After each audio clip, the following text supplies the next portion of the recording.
দর্শক বন্ধুরা, আজকের সবথেকে বড় খবর, অস্ট্রেলিয়ায় 3 টেস্টে 3 রকমের পিচ দেখা গিয়েছে। পার্থে গতি ও বাউন্সারের সুবিধা পেয়েছে পেসাররা। অ্যাডিলেডে দিন রাতের টেস্টে দেখা গিয়েছে সুইংয়ের দাপট। ব্রিসবেনে গতি থাকলেও বাউন্স পার্থের থেকে কম ছিল। এবার পালা মেলবোর্নের। বৃহস্পতিবার থেকে মেলবোর্নে শুরু ভারত অস্ট্রেলিয়ার চতুর্থ টেস্ট। কেমন পিচ হয়েছে সেখানে, ব্যাটাররা সুবিধা পাবে না বলাররা, সেই সব বিষয়ে মুখ খুললেন পিচ প্রস্তুতকারক।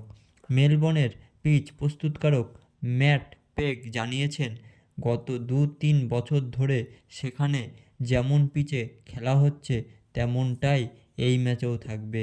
তিনি বলেন, 3টে দুর্দান্ত টেস্ট দেখেছি আমরা, 3টে পিচ ভালো ছিল। এবার আমাদের পালা।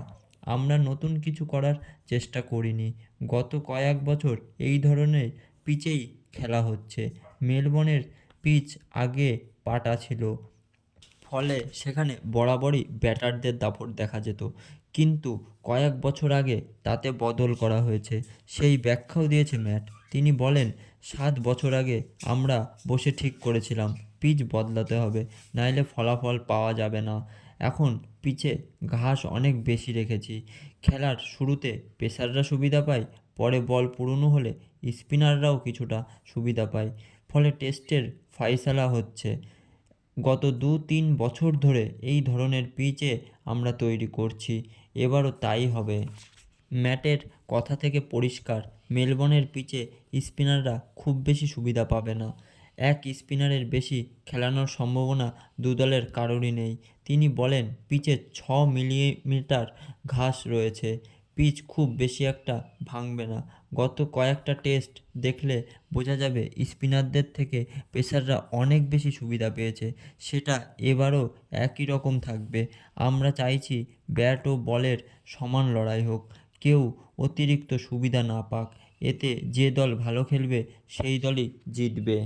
দর্শক বন্ধুরা, তবে মেলবোর্নে এখন সবথেকে বড় সমস্যা হলো খেলা শুরুর দিন তাপমাত্রা রেকর্ড করতে পারে। তাতে পিচের চরিত্র কিছুটা হলেও বদলে যেতে পারে বলে মনে করছেন ম্যাট। গরম বেশি থাকলে পিচ একটু তাড়াতাড়ি ফাটবে, সেক্ষেত্রে আবার স্পিনারদের গুরুত্ব বেড়ে যেতে পারে। আবহাওয়া মাথায় রেখে দু দলকে প্রথম একাদশ নির্বাচন করতে হবে। বৃহস্পতিবার দুটো দলই জেতার জন্য নামছে মেলবোর্ন গ্রাউন্ডে। যে দল জিতবে সেই দল বিশ্ব টেস্ট চ্যাম্পিয়নশিপের ফাইনালে এক ধাপ এগিয়ে থাকবে। এরকম আরও নতুন নতুন ভিডিও পেতে হলে আমাদের চ্যানেলটিকে সাবস্ক্রাইব করুন ও স্পোর্টস